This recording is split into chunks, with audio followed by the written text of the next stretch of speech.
Institute of Science, Bangalore, and he has received a PhD from Jamia Millia Islamia.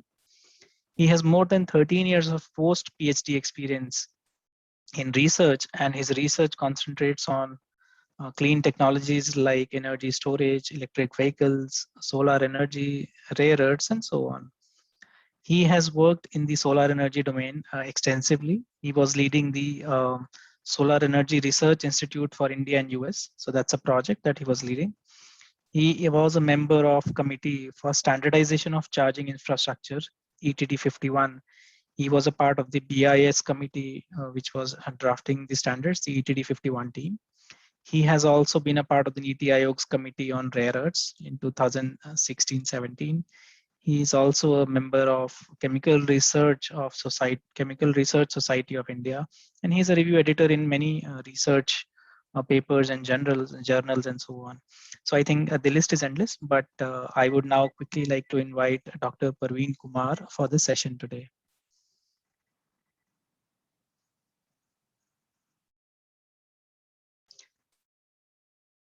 Dr. Kumar, can you hear us? Thank you, Mr. Dhruv. Good afternoon, everybody. And I would like to thank the organizers for giving me an opportunity to discuss this important topic. And can I share my screen, Mr. Dhruv? Yes, please.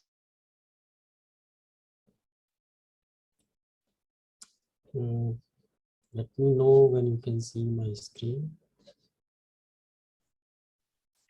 Yes, it's visible.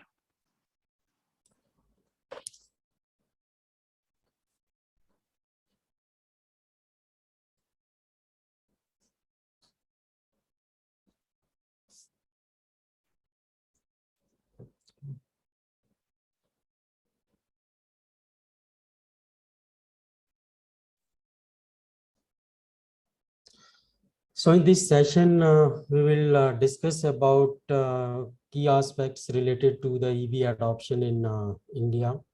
And our major focus will be on technical and economical aspects. And I will start with some basic information, although previous speakers have already covered some of the technical information. But I will just for the sake of continuity and connecting with the economic viability, I will just discuss few of the basic information, and then followed by the various challenges and insights from the TCO analysis and some key issues and how some of policy initiatives are helping price parity. So, yeah. So whenever we explore new technology, generally we start with developing our understanding about the pros and cons and how it compares with the mature technology.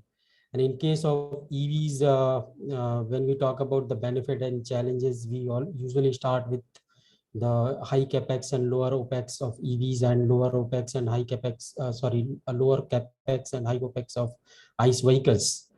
And when we are looking into the benefits, we are almost aware about this, that EVs can help us in reducing the emissions, that will help us in addressing the challenges associated with the climate change. And this adoption of EV can also help us in reducing the emissions and fighting air pollution and noise pollutions. And if we just look into the major challenges, what are the major barriers in the EV adoption? So discussion always goes through the high upfront cost, drive range anxiety, operational challenges, and the risk associated with the early technology adoption. So that is the mainly related with the consumers as well as with the financial institutions. And then we usually talk about the lack of charging infrastructure is one of the barrier in accelerating the EV adoption. So what are the major driving force behind EV adoption? So according to few reports, the environmental regions and lower operating costs are the two major factors behind EV adoption. And as far as emission reduction is there, we always get a very divided opinion among the different stakeholders. Some people see EVs as a green option. some things, unless we are using green power to charge our vehicle, we can't claim that EVs are green. And so argument we get that if grid power is dominated by the conventional source, basically we are shifting pollution from city to somewhere else. But we need to understand that EVs gives us a zero tailpipe emission. So we get a immediate relief from the air pollution. And most of our thermal power plants are using better technology to reduce emissions during electricity generation. And also share of renewable energy is continuously increasing in the total energy mix. And but in 2020, during this COVID-19 lockdown, we saw a significant reduction in emissions from transport sector. So this was an opportunity to see the benefit of clean technology in transport sector. So one is that you discuss theoretically that what kind of benefit we'll get, and one you basically visualize that what will be the scenario when we have a clean transport running on the roads. So before we discuss about challenges in detail, let us understand the basic difference between EV and ICE technology. So in this transition, we are basically moving from very complex engine to simple motor and simple fuel tank to very complex fuel tank. That is the battery. And batteries are the key component of EVs. They accounts for almost 30 to 40% of the total EV cost. And the performance of EVs and safety is also linked with the battery. And in coming slides, we will discuss some more detail. So let us discuss some of the key challenges associated with the EV adoption. Broadly, we can divide the challenges into technical challenge, economical challenge, infrastructure challenge, and social challenge. And you'll see that the technical challenge is linked mainly with the battery. And if you talk about the economical challenge, which is also linked with the battery due to the high cost and lack of proper finance. And when you're talking about the infrastructure, here also battery is having central role due to the limited range and long charging time. And the fourth one is social challenge. So we'll discuss about this in the coming slides. So let us see why I am telling a battery is in the center of almost all major challenges. Although the efficiency of EVs are 5 to 6 times higher than ICE vehicles, but the energy density of gasoline is 100 times more than batteries. So how much energy or fuel can be stored in the battery depend on the battery material. And the cost, safety, and the life of the battery depends on the material used in this container, or you can say the battery. So energy density is nothing but the amount of charge stored in this battery, and power density means how fast we are able to withdraw energy stored in this container. And in the during one of the question was there in the previous session about how much time it takes to charge the vehicle. So it will depend that which lithium variant you're using and how much fast charge discharge your battery material can support. So how fast you can charge discharge is also linked with your battery material. And also the energy consumption of from battery depends on the various factors. So here I'm showing you the example of electric bus. So in ideal condition, the energy consumption will be around 0.8 kilowatt hour per kilometer. But this can go up to 2.82 kilowatt hour per kilometer, and the direct impact of this will be on your fuel cost. And this can also impact the operational efficiency of the vehicle. Because the charging of e-bus with slow charger can take around 5 to 6 hours. It depends on the battery capacity is there in battery capacity of the bus. And with the fast charger, one can charge in 3 to 4 hours. Again, it will depend the power rating of your charger and the capacity of your battery. So here question is whether we should worry about fuel cost or operational efficiency. What will be the impact of, let us suppose, plus minus 50% variation in fuel cost or operational efficiency? So how will know that which one is having a higher impact on the economic viability of my electric vehicle? So here TCO comes into the picture. TCO analysis along with the sensitivity analysis on cost components can provide you the much better picture. So from the consumer point of view, the availability of EV models in the market is also very crucial. When you have a number of model choice in the market, that act is a very positive catalyst in the consumer's mind. And this also creates some kind of competition among the OEMs to come up with the better technology for the consumer.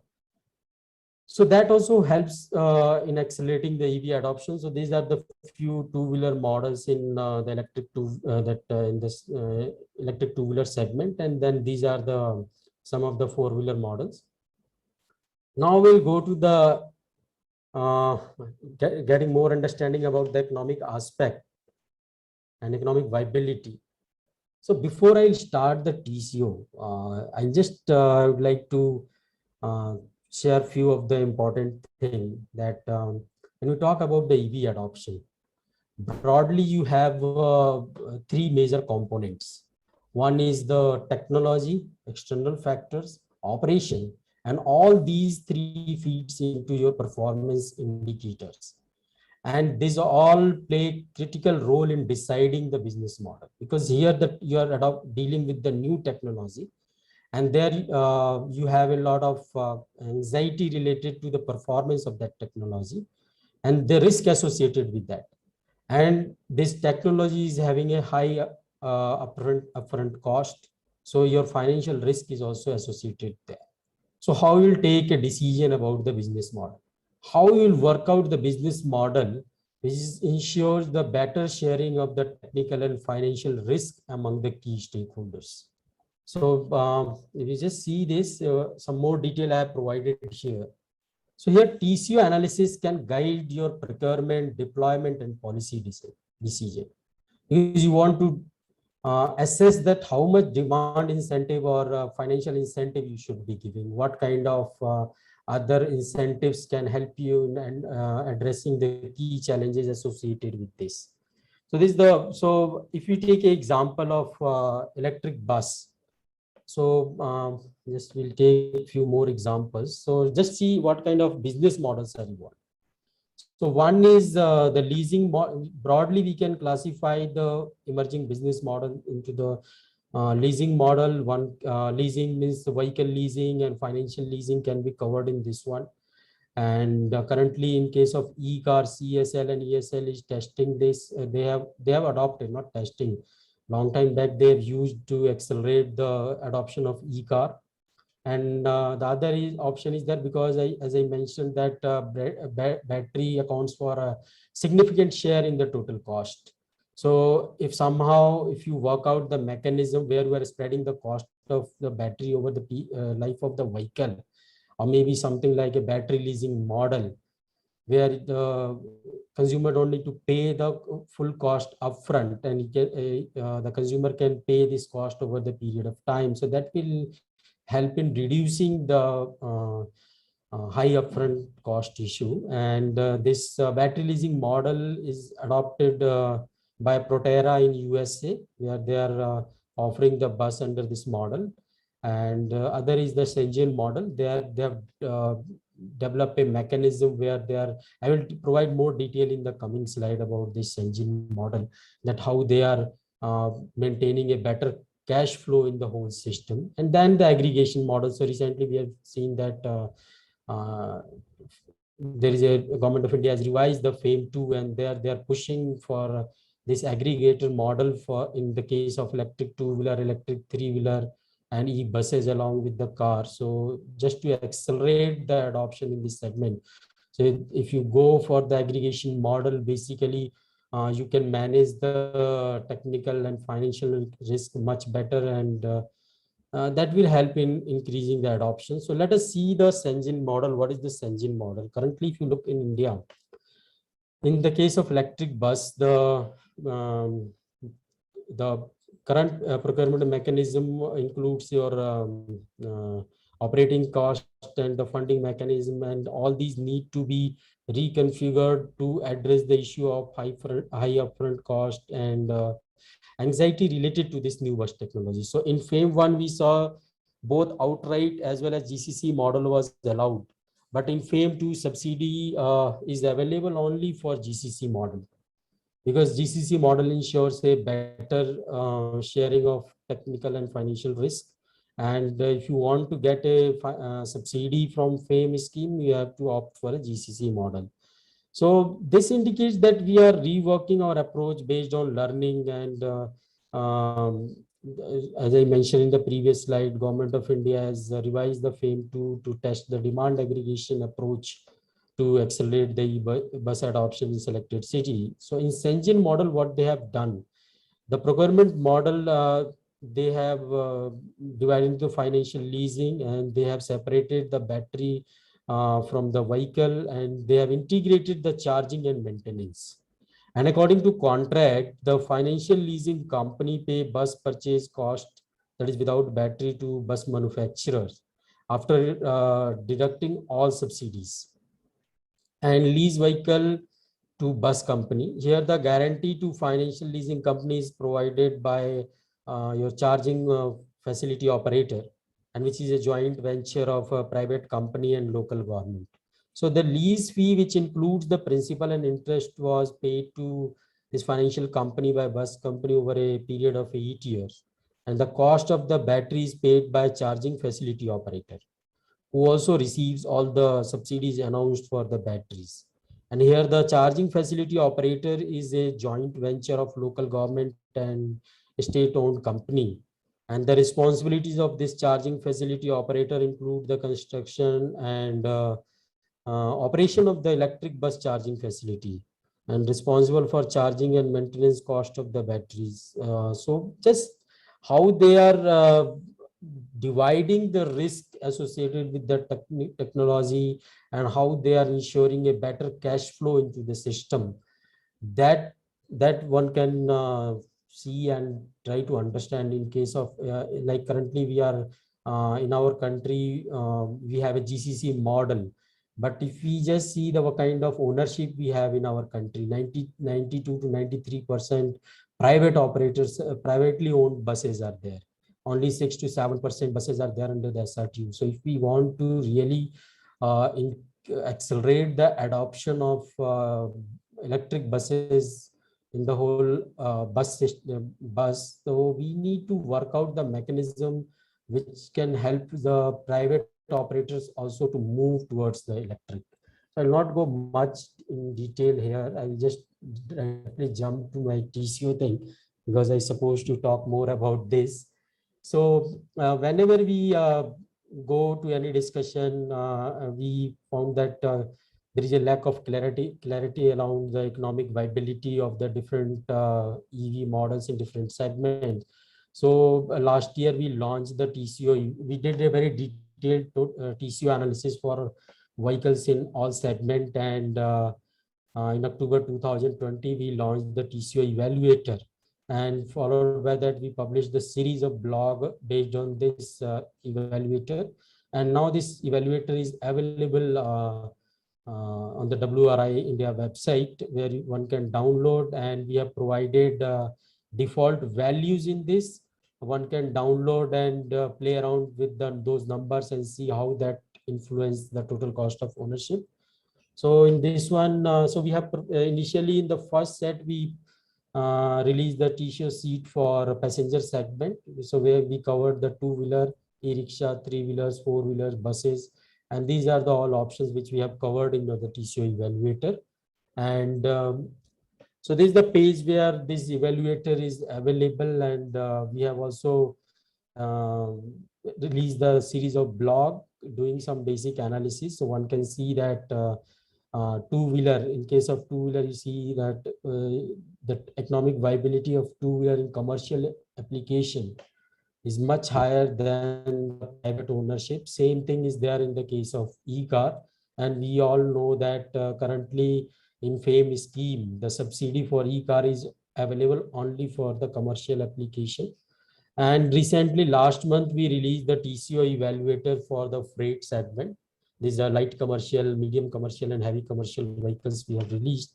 So in this freight segment, we faced a lot of challenge because we were having a very less model available into the market. And in case of medium and heavy commercial, we don't have any very established model for electric variants. So we adopted the bottom-up approach for the calculations. So light commercial vehicle, we covered the vehicles less than 2 tons, and these all details are available in the evaluators. I will not go into the detail. Medium and commercial, we have compared the low tonnage and high tonnage vehicle with the ICE counterpart, and we'll be soon coming up with the blog on these freight segment also. So I'll just take an example of electric three-wheeler to just discuss the TCO results. So what we found that when we compared the TCO per kilometer of e-rickshaw and e-auto with the ICE counterparts or ICE variants, what we found that if you are using your electric variant for at least 100 kilometer per day, then the TCO per kilometer of e-auto and e-rickshaw is less than the CNG, petrol, and diesel variant of three-wheelers. And as you decrease the your daily vehicle uses, the TCO per kilometer goes up. So in the first slide, I mentioned that low operating cost means more you utilize your vehicle, economic viability of your electric variant will go on the higher side. And this gives an idea that, see, nowadays due to the COVID, what is happening that most of the people are locked inside the house, and we all are depend on e-commerce platform and the hyper local delivery for our basic things, like if you want a grocery, if you want a medicine. So especially in the city, people are placing order online and getting the product, and the most of the delivery guys, then especially in hyper local delivery, they're coming on the two-wheeler. And when I was analyzing this, what is the cost of this last mile delivery? So this accounts for 40% of the overall supply cost. So if they are able to use the electric two-wheeler for this delivery, last mile delivery or hyper local delivery, they can increase their profit. Currently, the petrol cost is more than 100 rupees. And if you work out, the TCO per kilometer is much higher. So but problem will be that how you frame a very robust business model, because these driver partners of Zomato, Swiggy, and all others will be not able to pay from their pocket for the electric two-wheeler. So here, as I mentioned, that key stakeholders need to come together and work out the mechanism where they ensure the proper sharing of this technical and financial risk, and then the users can repay those money by savings from the low operational costs. So that's why especially electric two-wheeler and electric three-wheeler is having a high potential into this last mile delivery segment. And we even published this. So it's just recently we published one blog on this, that what is the potential for electric three-wheeler in the cargo segment. And you can see this in this graph, that blue line. So this is the electric three-wheeler with the FAME 2 subsidy. So if you are adding your FAME 2 subsidy, even if you are using your vehicle for 50 kilometers per day, your TCO per kilometer is much less than any other option. And even if you're not getting a subsidy, then you can see this at 100 kilometer per day usage without even subsidy, your TCO per kilometer is less than the ICE variants. So this gives that how much you will be saving on your operational side, that your TCO per kilometer is coming down so much. So this shows that why currently we are seeing a lot of movement in the adoption of electric two-wheeler and electric three-wheeler. And I was just going through the recent sales data, and what I found that in the first half, in case of electric two-wheeler, sales numbers are much higher than what we saw in the last year, the 2020 or 2019. So now I'll just see the e-bus. I'll take another example of e-bus to discuss the TCO result. So as I mentioned in the FAME 1, we are having the option of this outright as well as the GCC procurement model, and the FAME 2. We are mainly, our focus is on this GCC model. Government is giving subsidy only for GCC model.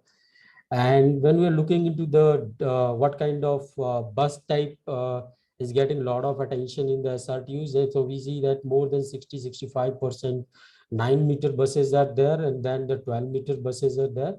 And we compared the cost of this 12-meter AC bus with the high and low cost diesel bus and CNG. And what we found that the kilometer e-bus is less than the diesel high cost bus, but is much higher than the diesel low cost bus. And is also higher than the CNG variant of the ICE bus. And in case of 9-meter, the TCO per kilometer of e-bus is higher than the ICE variants. So here problem is that how you address this issue.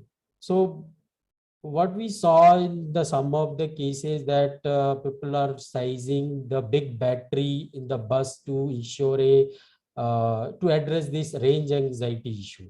But in some cases we saw that okay, they, instead of buying a 320 kilowatt hour battery for 200-kilometer range, they prefer to size a small battery like a 125 kilowatt hour battery, and they are using a fast charger instead of slow charger. So in some of the buses they are using this 50 kilowatt charger to charge the bus overnight and then use in the daytime. But in some cases they are sizing, especially in the Tata Motors, we saw that 125 kilowatt hour battery and they are using 120 kilowatt charger. And with this fast charging and opportunity charging, they are able to reduce the TCO per kilometer. So in this, we also perform this sensitivity analysis for this to understand the break-even distance and break-even year. So we have also reported the year-wise TCO. So you can see with the 200 kilometer per day usage, your electric bus becomes the TCO per kilometer of electric bus becomes cheaper than your high-cost diesel bus. So what we saw here is the 10th year TCO. This one we are showing the year-wise TCO. So this gives an idea that how long you should hold the vehicle. And if you're if you're buying the bus, if you're taking a bus under GCC model, so in the contract period, how you should frame the number of operational years, because that will be having a direct impact on the economic viability of your electric bus. And then based on so in this report you can see the what kind of detailed sensitivity analysis one can do, and based on the TCO analysis and sensitivity analysis, what we found that distance traveled per year, operational year, and the purchase cost are the high impact cost component, especially the financing thing. So these three are high impact cost component in your TCO. Fuel cost is not having much impact on your total cost of ownership. If you are going plus minus 50%, then TCO goes to 6 to 7%. It will vary. But problem is that if you're losing, if your operational efficiency get compromised, so that will create a problem on your TCO per kilometer. So fuel cost is not a big challenge currently if you look at from the TCO point of view. But if due to the fast discharge of your battery, if you're losing your charge very fast, then that will compromise your operational efficiency, and that will in turn will influence the TCO per kilometer in big way. So some of the issues we'll discuss now. So one, we saw that around the drive range anxiety, and we wrote this blog this year in February after we saw that one of the consumer complained to Delhi government that he's not getting wide range from his vehicle. So we just published this blog. So you can see that if your battery temperature is around 21 or 22, then you get a better mileage from your vehicle. So if your battery temperature is lower and higher than this, then it becomes big challenge. So you can see here. that lower and high temperature, your range comes down. And in this plot, you can see that we have plotted on x-axis speed. So if you are driving your vehicle at the speed of 35 to 40 kmph, and the battery temperature is around 20-21, then you get a maximum range from your vehicle. As the temperature increases or decreases, the range comes down. If you accelerate your vehicle beyond this, then the energy consumption will be high and range will come down. So what we need to do that instead of, because here problem is that the same problem you face in your ICE vehicle, but problem there that you have in the ICE vehicle, you can refuel your vehicle in 1 or 2 or 3 minutes, but here refueling takes long time. That's why it becomes a big challenge for you. So OEM need to provide in a range of the vehicle under different operational condition, or maybe in the real world driving condition, instead of giving a ideal number for the range. So another concern is there around the availability of charging infrastructure. So recently we published one report along with the NITI Aayog and the DST and Ministry of Power. So this guidebook will be available to all state governments, and this guidebook provides you that what are the key components when we are planning for the charging infrastructure, what should be the, so you get a very basic information in this and what to do, because sometimes when you're sitting in the some place where there is a less discussion about the electric vehicle and charging infra, so you struggle to understand what to do, what are the steps one need to follow, where I can get a information. And all these information is provided in this guidebook. This is available also on the website of the NITI Aayog. And the second part is the standard for the charge, EVSC. So recently DST in collaboration with the BIS, they have released the document having all the details related to the standards, including the battery swapping in case of the different vehicles, and what should be the role of stakeholders, and everything is captured in this one. So charging planning and deployment of charging infrastructure is a very one of the big challenge, but we are hoping that this document will help in addressing these issues and also in taking a better decision about the deployment of the charging infrastructure. The other important thing what we discuss about the raw material criticality, and people often say that okay, we are moving from the oil import to battery import. So they are not wrong, but what is the challenge here? That if you see the availability of the resources and the manufacturing side, you see a lot of geographical mismatch. So in particular zone, you see that manufacturing is happening, and the raw material you are depending on some other geographical location. So that creates a problem for the supply vulnerability. So how you can address this? So the diversification of the raw material supply is the possible option, where instead of depending on 1 or 2 centers, you should develop a very number of options for the raw material. Then whether we should depend only on the one technology, that will be not a good idea. So we need to work out we should accelerate the innovation and try to diversification of technology. So now you can see that now in the market we are talking about the aluminum air battery, which recently Mahindra, they have tested in the Mahindra e-Trio. Then in the previous our previous speakers mentioned about the ultra battery. Then the sodium battery, discussion around the sodium and battery is going on.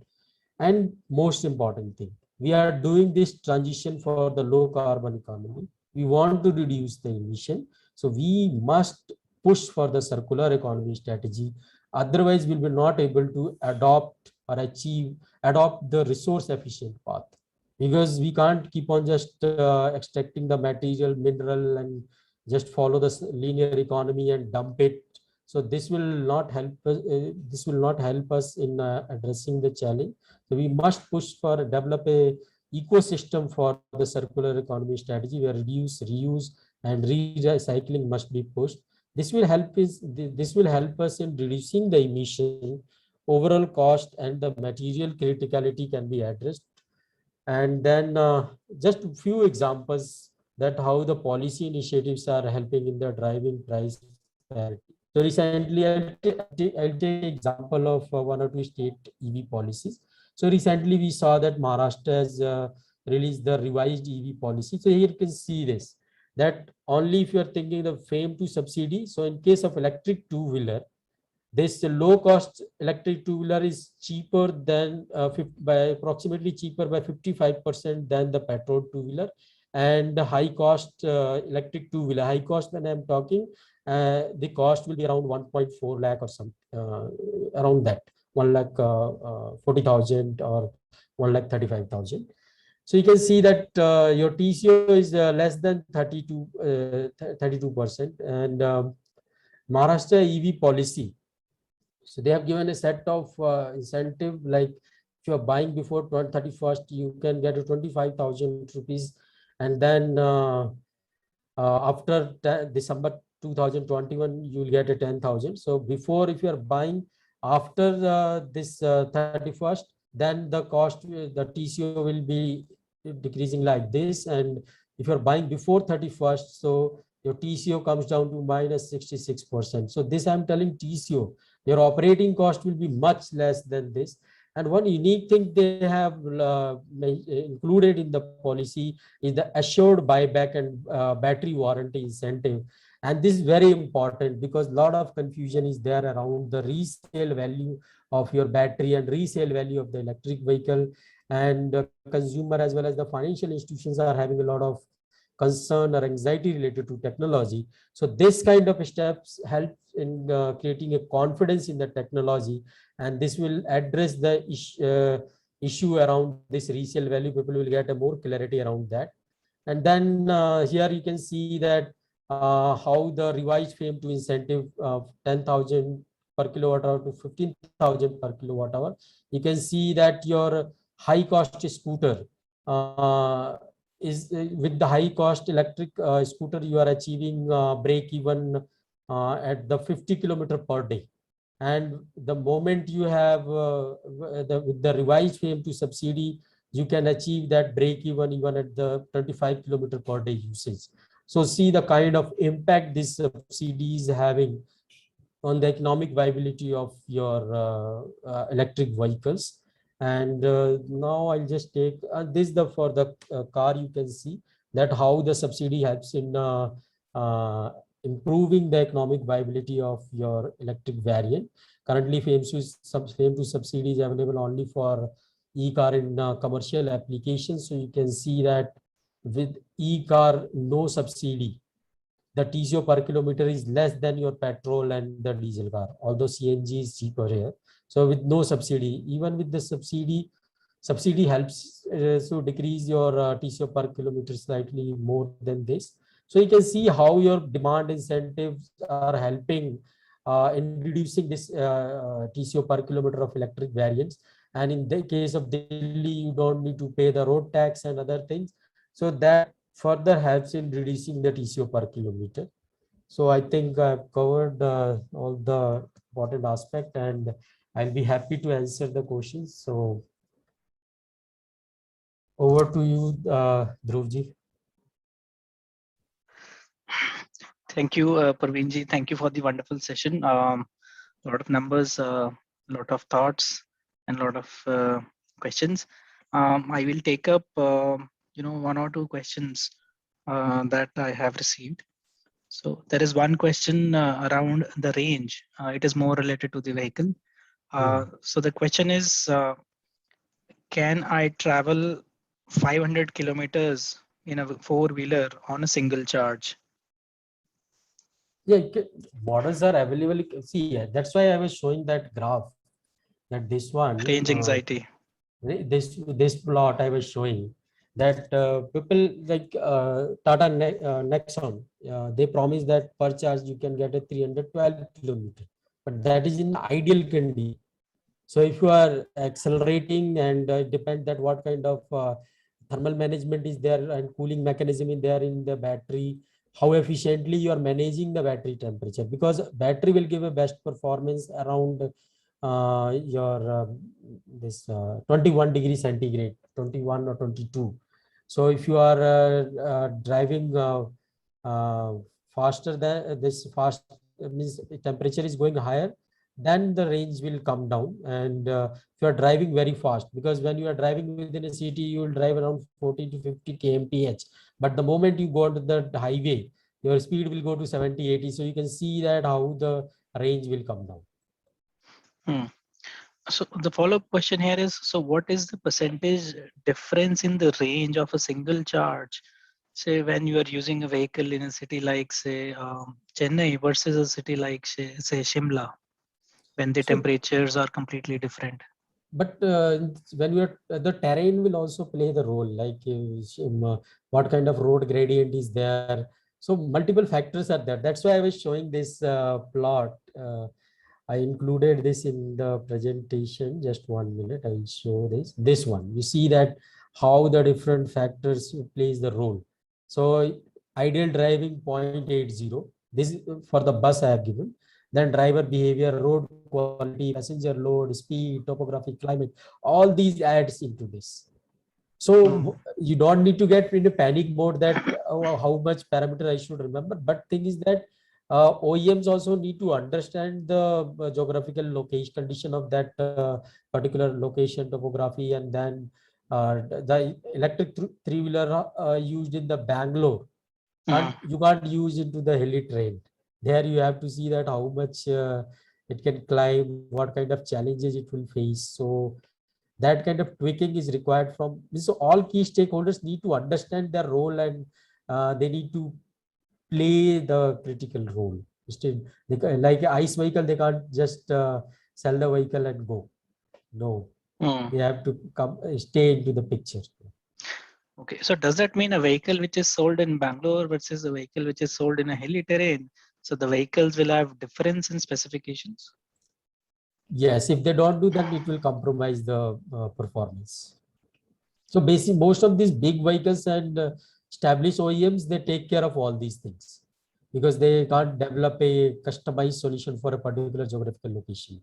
So they can take care of the things, but the small players or the players in the unorganized segment, they need to work out all these things. Perfect. So that I think answers the question and the follow-up questions. So I also have another question from a user who says, can a battery be charged during driving using a dynamo? See, this battery is having a lot of limitation. Okay, even like in the previous session, question was about this regenerative braking. So the amount of kinetic energy you get, whether you will be able to pump into your battery, how you do it. So it depends. So that's why innovation will play the role there.